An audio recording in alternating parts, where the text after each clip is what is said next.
Informasol, emprendergizando la información. Capítulo 15, temporada 1. La irradiancia, base fundamental de la energía fotovoltaica. 1 de septiembre de 2020. Patrocinado por Impulsomex. Bienvenidos al webinar orientado a emprendedores en energía, ya sea convencional o renovable, donde buscaremos informarte de las noticias nacionales e internacionales relacionadas al ámbito energético, así como capacitarte para que estés a la vanguardia. Si te gusta este webinar, te invitamos a suscribirte y compartirlo con tus amigos, colegas, clientes y empleados, para hacer crecer juntos tu empresa. ¿Estás listo? ¡Comenzamos!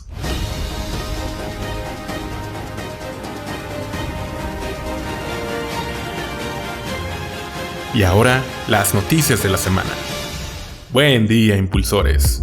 Licitan central fotovoltaica ante crisis eléctrica en Baja California. El gobierno de Baja California, a través de su Comité Interinstitucional de Energía, convocó a la licitación pública nacional para el desarrollo de una central eléctrica fotovoltaica para el suministro de energía al gobierno del estado y/o sus identidades paraestatales durante 30 años. Aunque es importante mencionar que existen diferencias en este tema entre la Secretaría de Energía y el gobernador del estado. Científicos de Cambridge crearon un dispositivo que convierte luz solar, agua y dióxido de carbono en combustible. Un equipo de investigadores de la Universidad de Cambridge, Inglaterra, desarrolló un dispositivo que transforma la luz del sol, el dióxido de carbono y el agua en combustible de carbono neutro. Este proceso imita la capacidad de las plantas para convertir la luz solar en energía, explicó Qian Wang, investigadora del Departamento de Química de Cambridge y primera autora del trabajo. Coca-Cola FEMSA podría cambiar uso de energías renovables. La compañía informa que la empresa puede verse obligada a consumir energía distinta a la energía renovable que actualmente le suministran, bajo sus contratos de suministro. La compañía no puede asegurar que el gobierno de México no implementará medidas similares u otros cambios en leyes, políticas y regulaciones que impacten el sector de energía en México, lo que podría dificultar la compra de energía a precios competitivos. Expusieron este mensaje a la Bolsa Mexicana de Valores. Paracaidista realiza primer salto del mundo desde un avión solar. Luego de que la aeronave se elevara a una altura de 1520 metros, el paracaidista Rafael Domjan alcanzó una velocidad de 150 km por hora durante su salto y aterrizó cerca de la base del proyecto en Suiza. El avión es un prototipo de avión biplaza que busca promover las energías renovables. CFE recupera megawatts para energía. La CFE recuperó 95.21 megawatts tras la puesta en marcha del programa de rehabilitación y mantenimiento de unidades de generación eléctrica. Bartlett Díaz señaló que se revisarán constantemente los índices de generación eléctrica de la CFE con el propósito de que se cumplan las metas establecidas, así como el uso adecuado del presupuesto destinado para tener autonomía financiera y no depender de la Secretaría de Hacienda. Una armadura de grafeno para las células solares de perovskita. Investigadores coreanos han desarrollado una red de grafeno armadura que protege las células de perovskita de la degradación producida por los iones metálicos. Un nuevo mineral, la perovskita, está buscando convertirse en la reina de la energía solar. La perovskita puede sintetizarse a bajas temperaturas, es más fácil y barata de producir que el silicio y consigue una eficiencia similar. Pero el problema está en su estabilidad. La perovskita se degrada con facilidad por los iones, por lo que han creado dicha armadura de grafeno. CFE responde a Coparmex. Edad de jubilación es derecho, no un privilegio. La empresa que dirige Manuel Bartlett dijo en un comunicado: no se trata de privilegios otorgados, como calificó la Coparmex, sino de derechos adquiridos y que el gobierno no se endeudará para cubrir el nuevo esquema de pensiones. También mencionó que la compañía eléctrica no está en contra de inversiones privadas ni de generación de energía limpia, sino que solo exige pagos justos y equitativos para competir en igualdad de circunstancias en el mercado eléctrico mayorista sin subsidios. Rechaza AMLO cerrar refinería de Cadereyta. El presidente recalcó que la refinería de Cadereyta es parte de la estrategia para alcanzar la autosuficiencia energética del país. Sin embargo, prometió que su gobierno buscará los mecanismos para que la planta, propiedad de Petróleos Mexicanos, reduzca sus emisiones contaminantes. ¡Listo! Estás actualizado en noticias. Antes de iniciar, te recordamos que tendremos cursos en las siguientes fechas 2020. Sistemas interconectados. Puebla, 4 y 5 de septiembre. Zacatecas, 11 y 12 de septiembre. Tepic, 18 y 19 de septiembre. Aguascalientes, 25 y 26 de septiembre. Para mayores informes, comunícate a nuestro WhatsApp 351-145-2658. 351-145-2658. Iniciamos el webinar conducido por el ingeniero Alfonso Gómez Alemán, consultor en sistemas fotovoltaicos multidisciplinario. Sean ustedes bienvenidos a nuestro podcast y webinar, en este caso sobre la irradiancia como base fundamental de la energía fotovoltaica. Bien, ¿alguna vez nos hemos preguntado por qué con la luz del sol se produce electricidad? Todos los días vemos que sale el sol, nos ilumina, nos calienta. Es la radiación solar que llega a la Tierra en forma de ondas electromagnéticas, que es un fenómeno físico vibratorio compuesto de ondas de luz llamadas fotones. La radiación solar entonces es el conjunto de radiaciones electromagnéticas emitidas por el Sol, de tal manera que un haz de luz electromagnético será el conjunto de partículas o rayos luminosos de un mismo origen que se propagan sin dispersión. La luz se compone de infinidad de partículas muy pequeñas, carentes de masa, denominadas fotones, que podemos ver en la siguiente diapositiva, y estos fotones denominados cuantos de luz, la siguiente, son ondas de luz portadoras de todas las formas de radiación electromagnética. Estos fotones poseen gran cantidad de energía dentro de ella, que cuando se mueven generan energía como los rayos gamma u otros menos energéticos como los rayos infrarrojos. Hay fotones que no atraviesan la atmósfera terrestre, mientras que otros llegan a cruzar hasta los tejidos blandos de los seres humanos, chocando con los huesos, como son los rayos X. Los fotones se explican con lo que se llama en la física la mecánica cuántica, ya que presentan dualidad onda-partícula, exhibiendo simultáneamente propiedades de ondas y a la vez de partículas. Primero, se comportan como una onda en fenómenos como en la refracción de la luz, que atraviesa vidrios o algunos sólidos, o por interferencia de ondas reflejadas. Segundo, se comporta como una partícula cuando interactúa con la materia para transferir una cantidad fija de energía. Y esta energía es inversamente proporcional a la longitud de onda. La luz se forma por saltos de los electrones en los orbitales exteriores de los átomos. Los electrones poseen la extraña cualidad de moverse en determinados orbitales sin consumir energía, pero cuando caen en una órbita inferior de menor energía, emiten energía en forma de radiación. Los átomos son encargados entonces de liberar fotones de luz, pero para que eso suceda, algunos de sus electrones tienen que ser primeramente excitados. En el caso de las celdas de silicio, estos átomos son excitados con átomos de fósforo y de boro. Los electrones que giran en las órbitas más externas o alejadas del núcleo poseen mayor cantidad de energía que los que giran más cercanos.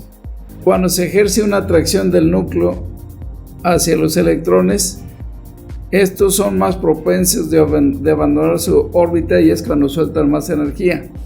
En esa gráfica estamos viendo cómo esa energía pues se convierte en la irradiancia, que es una magnitud utilizada para describir la potencia incidente, donde en el gráfico vemos el color amarillo, que la radiación solar está representada ahí de la capa superior de la atmósfera, y que la de color rojo y del lado derecho donde dice la luz visible tenemos la emisión de cuerpos negros que también emiten energías, y así como la radiación a nivel del mar.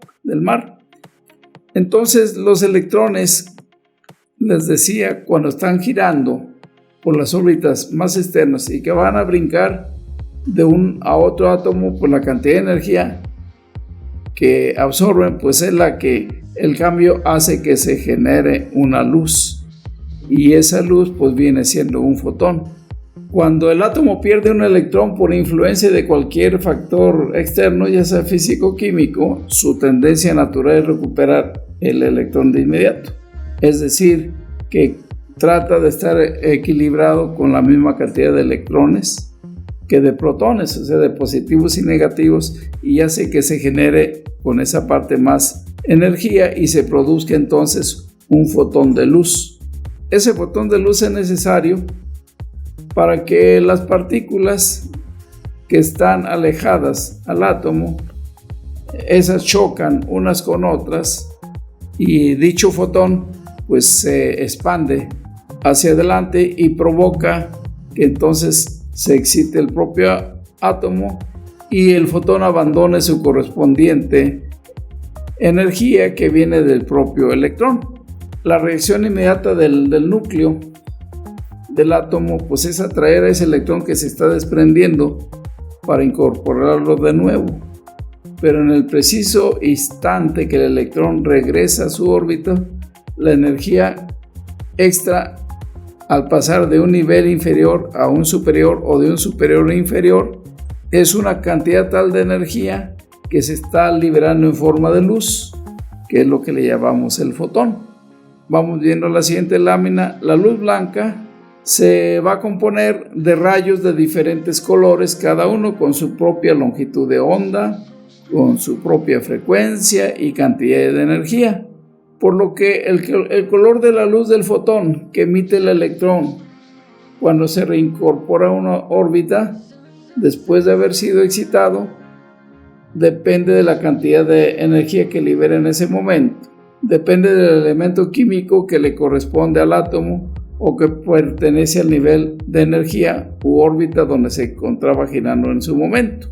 El color de la luz que emite ese fotón cuando se reincorpora corresponderá siempre con la frecuencia y la longitud de onda propia de ese color y será perceptible a la vista del humano siempre y cuando se encuentre del rango fijado para los rayos que cubren el espectro del electromagnetismo de la luz visible. Existen otros fotones que emiten rayos de luz invisible para nuestros sentidos de la vista y que son de uso muy común, como los rayos X. Entre estos se encuentran también los rayos infrarrojos que no se alcanzan a ver. Los rayos infrarrojos en la Tierra los usamos para las comunicaciones inalámbricas, las alarmas, los mandos a distancia, y los rayos ultravioleta que también suceden, pues tampoco los alcanzamos a ver y comúnmente son conocidos como rayos UVA, muy empleados para los bronceadores de la piel. Pero dentro del espectro de ondas electromagnéticas, los rayos infrarrojos están situados antes del color de luz roja visible y luz ultravioleta, como lo vemos ahí en esa imagen. A grandes rasgos, ese es el principio en el cual se basa la emisión de fotones de luz por los átomos. En la práctica, estas técnicas se utilizan para poder producir luz artificial.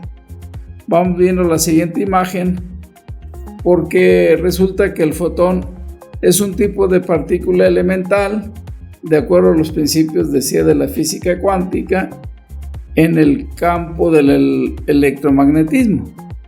El fotón es la partícula portadora de todas las formas de radiación electromagnética que estamos viendo en esa diapositiva, donde recibimos rayos gamma, rayos X, luz ultravioleta, luz visible, luz infrarroja, microondas, ondas de radio, etc. toda la que sea la energía que sueltan los fotones, tomando en cuenta que los fotones tienen masa cero en reposo y siempre se estarán moviendo a la velocidad de la luz en el espacio. Entonces la radiación se convierte o es la emisión, la propagación y la absorción de la energía en forma de ondas electromagnéticas, como lo estamos viendo ahí. Entonces a eso le llamamos constante solar. La constante solar entonces nos sirve para medir la cantidad de energía solar y se define como la radiación solar recogida fuera de la atmósfera sobre una superficie perpendicular a los rayos solares y se mide por unidad de superficie y tiempo. Su valor en el espacio es de 1367 watts por metro cuadrado según la escala de la World Radiation, de 1373 watts por metro cuadrado según la Organización Mundial de Meteorología y de 1353 watts por metro según la NASA, que es el valor que nosotros tomamos para nuestros paneles solares. En la superficie de la Tierra, esta irradiancia no alcanza valores tan altos como el 1367 que les mencioné hace un momento, debido a la presencia de la atmósfera, la cual evita que llegue la radiación solar completa, cuidándonos de los rayos ultravioleta y de otros tipos de rayos de forma directa, por lo que en condiciones óptimas, día soleado, día totalmente despejado, se han registrado valores promedio de 1000 watts por metro cuadrado y es el valor aceptable. Y estos valores pues son por los fenómenos de reflexión, difusión y absorción. Le incluimos la contaminación y los nublados, que hace que se reduzca la cantidad de potencia solar que llega al panel solar y debido a que hace entonces que exista una intermitencia de la luz solar, variando entonces considerablemente de un lugar a otro en la Tierra y una diferencia con respecto a la posición relativa del Sol, o sea la elevación solar, que depende de la latitud de cada lugar.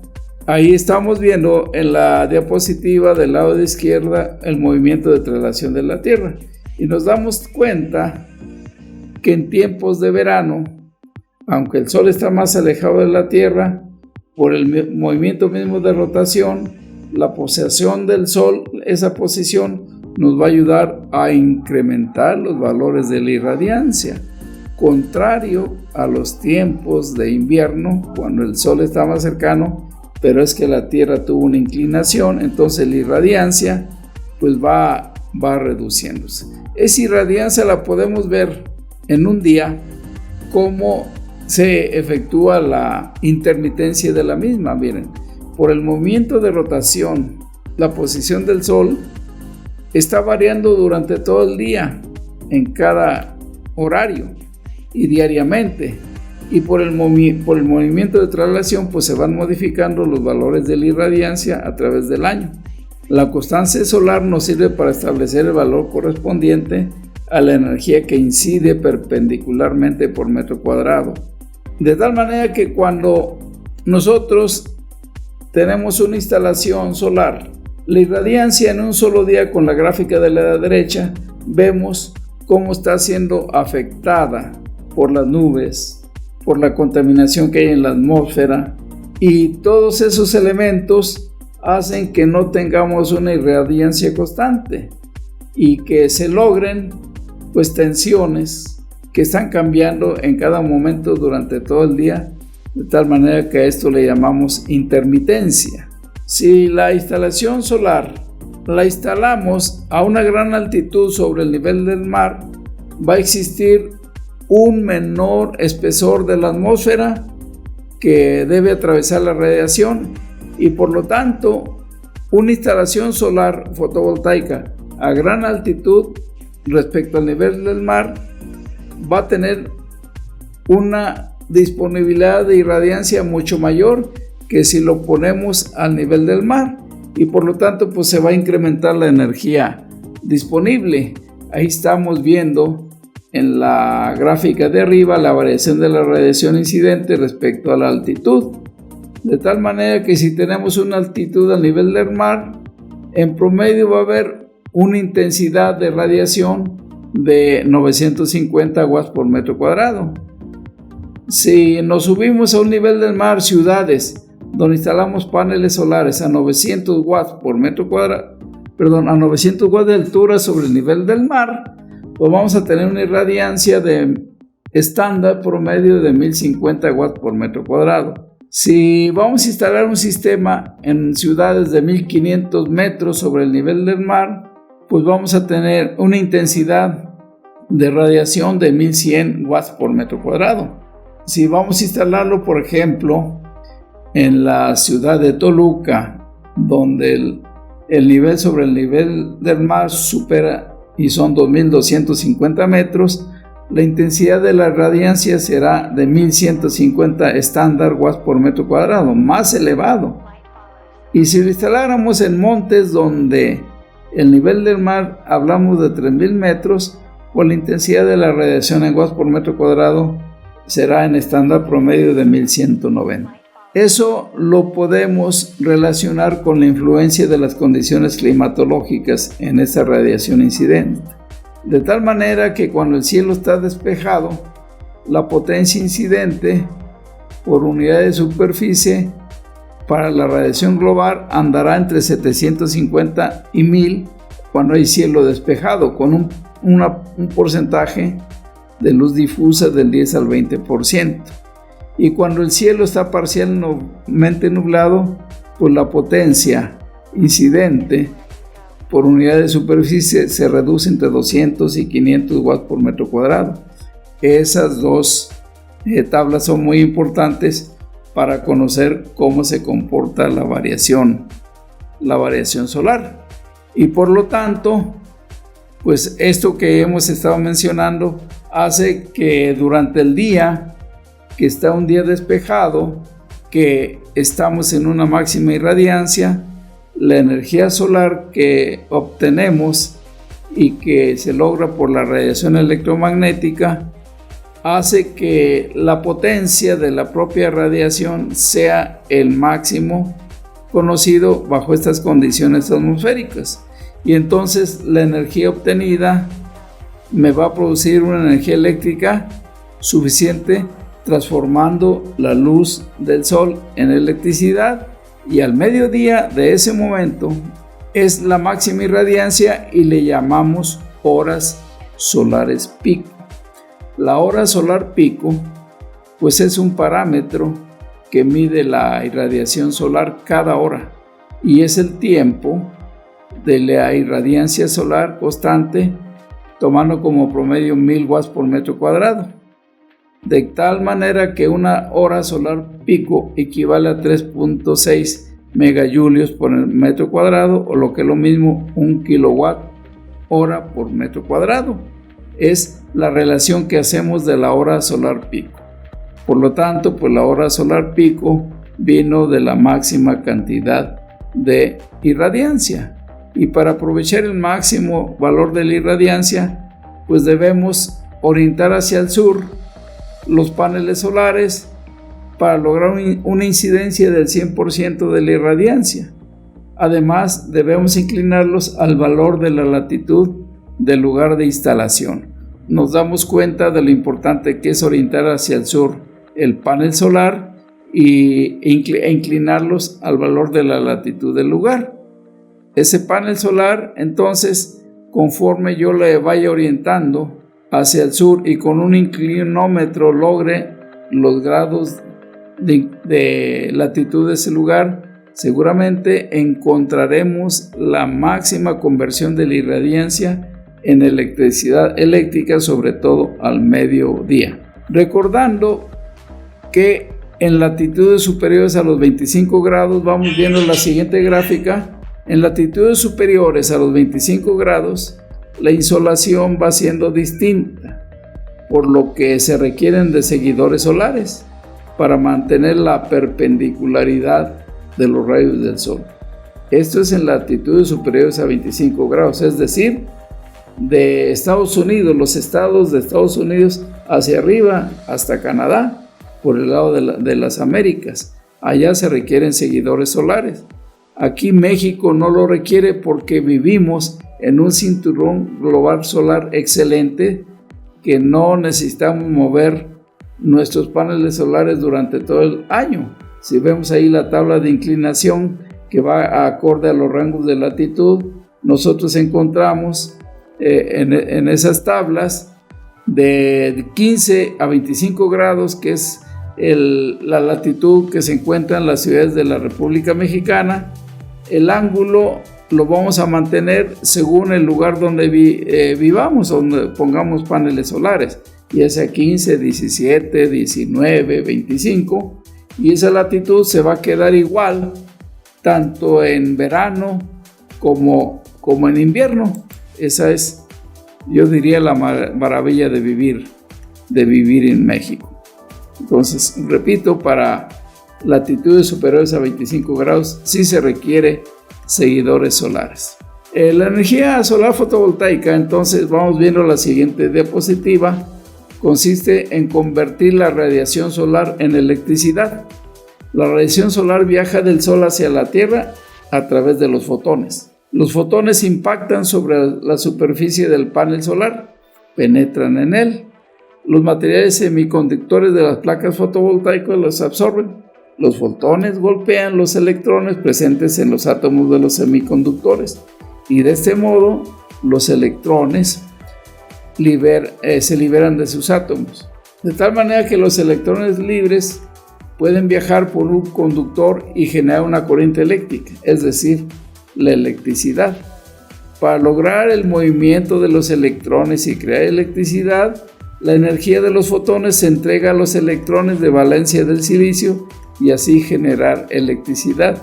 O sea, los fotones suministran una cantidad de energía en julios igual a la necesidad de energía del electrón para poder desprenderse o romper el enlace del átomo de silicio y quedar libre para circular por el material.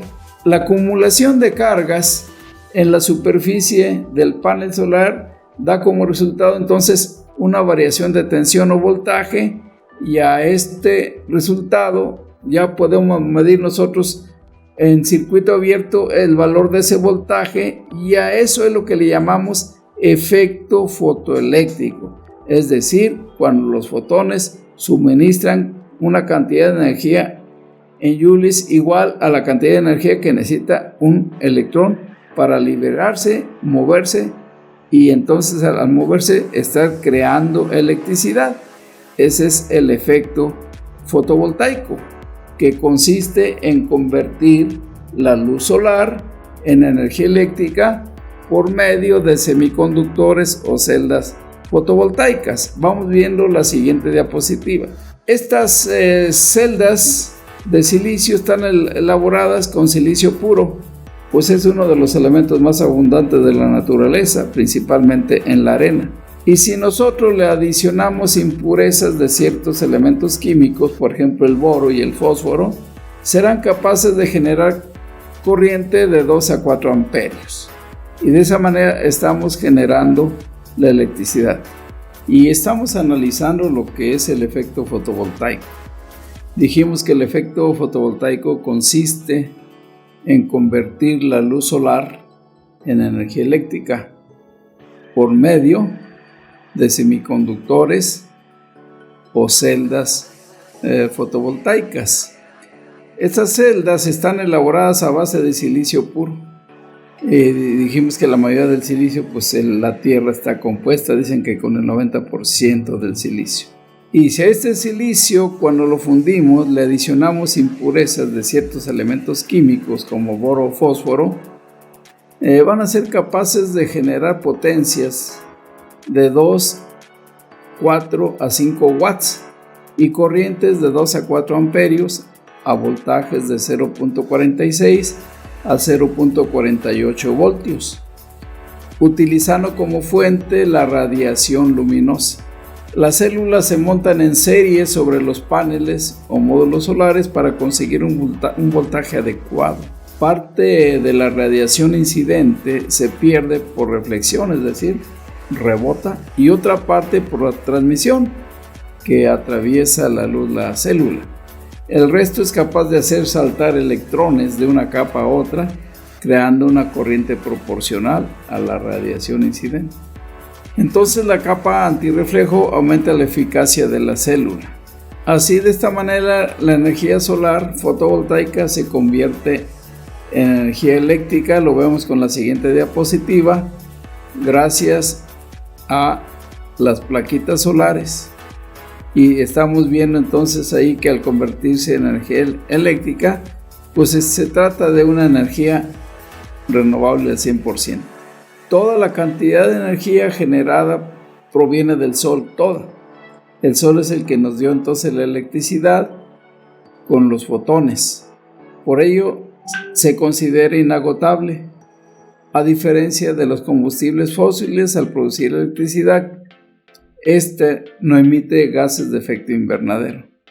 Entonces, un panel, una placa solar, es un conjunto de celdas solares fotovoltaicas, las cuales son responsables del aprovechamiento de los rayos solares. Estos son unos dispositivos que al recibir los fotones se excitan, provocan saltos de electrones, y estos electrones generan una pequeña diferencia de potencial eléctrico. Se utiliza el silicio principalmente porque se descubrió que actúa como un semiconductor, es decir, ya que el silicio tiene 4 electrones llamados de valencia en su última capa, en total tiene 14, entonces esos 4 electrones son fácilmente de mover de su lugar. Eso hace que primero el silicio se puede comportar como aislante, como material aislante. Cuando está formado ese silicio con una estructura rígida cristalina en enlace covalente o de parejas, donde 4 átomos se unen con otros 4 de otro átomo y quedan rígidamente fijos, y los electrones por lo tanto van a carecer de movimiento sin haber enlace químico. Eso es cuando se comporta el silicio como material aislante. Aislante, pues comparado como el aislante, el vidrio es un aislante, el diamante es un aislante, la porcelana es un aislante, y algunos plásticos son aislantes, que aún con campos eléctricos elevados, altos voltajes, pues no es posible desplazar electrones, ya que su movilidad es nula. Segundo, al incorporar átomos de otro elemento químico, que son las impurezas que mencioné hace un momento, como el boro o el fósforo, el silicio se va a comportar como un semiconductor. Ya no quedó de aislante, ahora como un semiconductor, con un valor de conductividad que se encuentra entre el aislante y el conductor, y casi se convierte en conductor. Materiales ejemplos de conductores lo tenemos en el cobre o el aluminio, donde sus electrones tienen mucha movilidad, pasando de un átomo a otro, aún en temperaturas ambiente, y bajo la acción de un campo eléctrico, voltajes en los extremos, la fuerza dada hace que se muevan los electrones. Si el material de impureza que se introduce en los átomos del silicio, eso se llama dopaje, tiene la capacidad de ceder electrones. Cuando ese material tiene capacidad de ceder electrones, como es el fósforo, el silicio se convierte en semiconductor tipo N o de cargas negativas, y entonces las plaquitas de arriba de una celda solar pues será semiconductor tipo N en la parte superior. Y si el material que se introduce al átomo del silicio o al silicio, y ese material dopa al propio silicio, pero tiene carencia de electrones, como es el boro, pues tendrán cargas positivas libres, y el silicio se va a conducir o a comportar como semiconductor tipo P, y va por la parte de abajo de la celita. Entonces ya hicimos un sándwich. En la parte superior de la celda solar tenemos el silicio que se comporta como semiconductor tipo N o silicio tipo N. Y en la parte de abajo tenemos del sándwich, tenemos al silicio tipo P. El tipo P pues se enriqueció con boro y el tipo N se enriqueció con fósforo. Estas sustancias, el boro y el fósforo, se les llama dopantes y se utilizan para alterar la conductividad del cristal puro de silicio. Para hacer que funcione entonces el semiconductor como un conductor eléctrico, es necesario unir la celdita N con la celdita P como si fuera un diodo, que es la unión de dos semiconductores, uno tipo N y el otro tipo P. De tal manera que entonces una celda solar no es más que un diodo gigante con una superficie muy grande comparada con los diodos que conocemos nosotros. Y por lo tanto, la luz del sol o irradiación solar compuesta por los fotones que inciden en esa celdita solar crean un campo de electricidad entre las capas de silicio, y a eso le llamaremos, por lo tanto, en esa generación eléctrica, el efecto fotovoltaico. Señores, pues esto así es de sencillo, esta parte de la irradiancia, que es la base fundamental de la energía fotovoltaica. Y pues gracias por poner atención. Vamos nosotros a pasar a las preguntas, si es que las hay, y pues adelante. Perfecto, impulsores. Hemos finalizado la sesión con el ingeniero para pasar a la sesión de preguntas y respuestas. Pero antes te volvemos a recordar los cursos que tendremos próximamente. Sistemas interconectados. Lázaro Cárdenas, 21 y 22 de agosto. San Luis Potosí, 28 y 29 de agosto. Puebla, 4 y 5 de septiembre. Zacatecas, 11 y 12 de septiembre. Y ahora sí, comienza la sesión de preguntas y respuestas. Oiga, ingeniero, nada más una pregunta. En cuestión de las fotoceldas, la pintura o el color negro que tiene el fondo, ¿qué es una pintura reflectiva o esa es parte del silicio? No, es el silicio mismo, no se pinta. El silicio, cuando lo fabrican y que sale oscuro, es porque crearon un silicio monocristalino. El negro o oscuro es monocristalino, cristales ordenados. Y cuando lo ves pintado de azul, no está pintado, sino que es un silicio policristalino. Ah, ok. Entonces esa es la diferencia entonces entre los dos tonos que existen. Sí.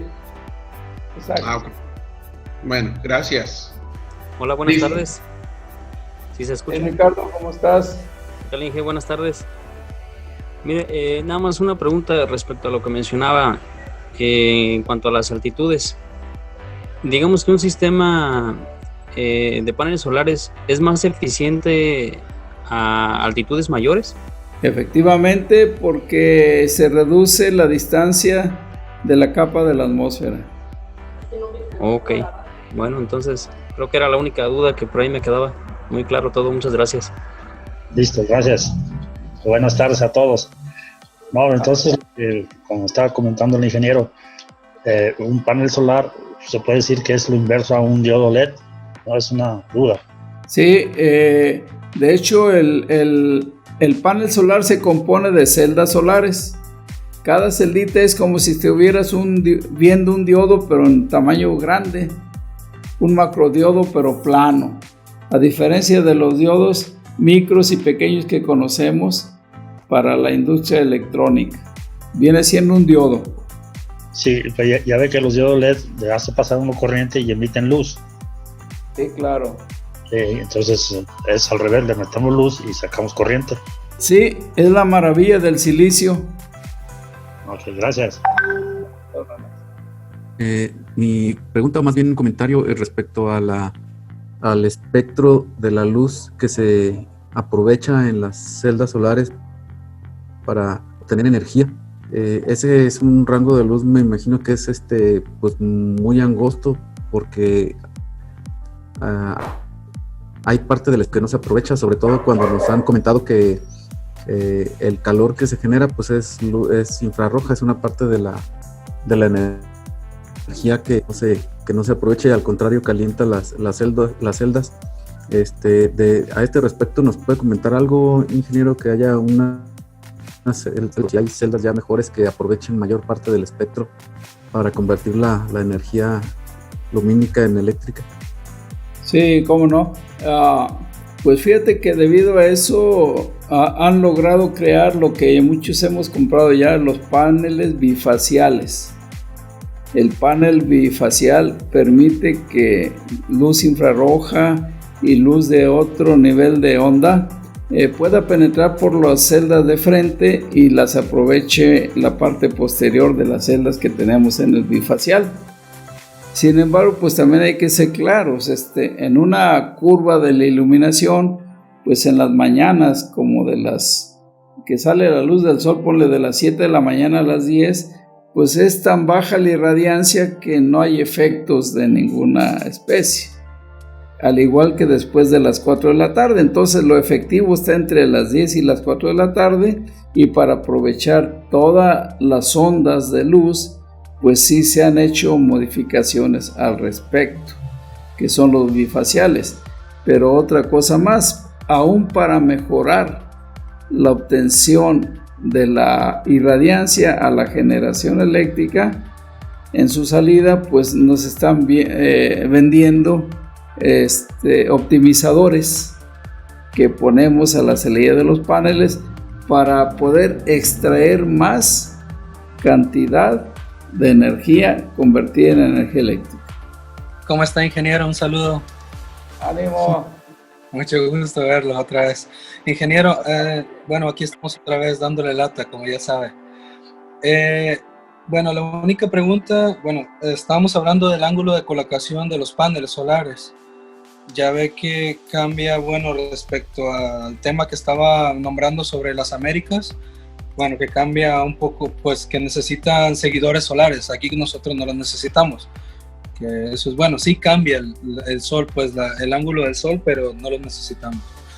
Mi pregunta es si con los nuevos paneles que están, que ahorita como ese que ustedes están mencionando, que son los de 2 caras, que ya los he observado últimamente y pues próximamente estamos pensando en utilizar de esos, porque a lo visto sí se aprovecha más la energía solar, ¿no? Con ese tipo de paneles. Y ahorita ya están saliendo también otro tipo de, pues un poco diferentes también, ya no igual a los de antes. Ya el silicio viene un poco más puro, pues, en ese sentido. A lo que estaba viendo en el ángulo, maneja que hay un ángulo de, que podemos colocar los paneles es de 15 grados hasta 35 grados, ¿se puede? Para México es hasta 25 grados por la latitud de los lugares donde vivimos. Entonces ya te pasas hacia Texas y sube como a 30 grados. Entonces pues aquí nada más hay que ver la latitud del lugar y con esos grados levantamos el panel. Ok. No, pues sería todo, nada más por el hecho del cambio, pues de que a veces ya ve que uno los pones un poco más acostados, no te da los 15 grados, a veces por lo mismo, pues de que la gente te los pide, porque hay localidades en las cuales no te permiten tener tantos grados, pues porque no quieren que se vean las fachadas y eso. Pues claro, se pierde un poco más, pero quería ver el tipo de panel que se podía utilizar para ese tipo de casos. Bifaciales y optimizadores, pero sí te menciono también que lo decimos en los cursos, en lugares donde la gente no le guste que se levanten los paneles por la presentación de su fachada, se los puedes dejar sin inclinar, pero hay que dejarles por escrito que la generación eléctrica va a ser menor que si los inclinaras, como debe de ser. Y si va a ser menor, pues la generación eléctrica va a ser menos, pero es a costa de lo que ellos están pidiendo. Sí, no, es que estaba escuchando ahorita también de los de 2 vistas, pues está muy bien, también me gustó la idea. Hay que aprovechar. Bueno, muchas gracias, ingeniero, ahí estamos. Okay. Hasta luego. Gracias. Esperamos que haya sido de su agrado la información sobre la irradiación como base fundamental de la energía fotovoltaica y nos vemos pues la siguiente semana. Recuerden, cada semana estaremos aquí los martes y gracias nuevamente por asistir. Que tengan buenas tardes, buenas noches. Me despido deseándoles muchos éxitos y les recuerdo que la primera regla del éxito pues es una buena preparación. Hemos llegado al final de este webinar. Agradecemos tu asistencia y te recordamos que cada semana tenemos nuevo contenido. Todo esto es un beneficio más de ser alumno de Impulsomex. Te recordamos nuestro WhatsApp 351-145-2658 por si tienes alguna duda o requieres apoyo. Si te gustó este webinar, suscríbete, dale me gusta y compártelo. Esto nos ayuda a crecer y generar más contenido de calidad para ti. Y recuerda, juntos generamos energía. Informasol, emprendergizando la información.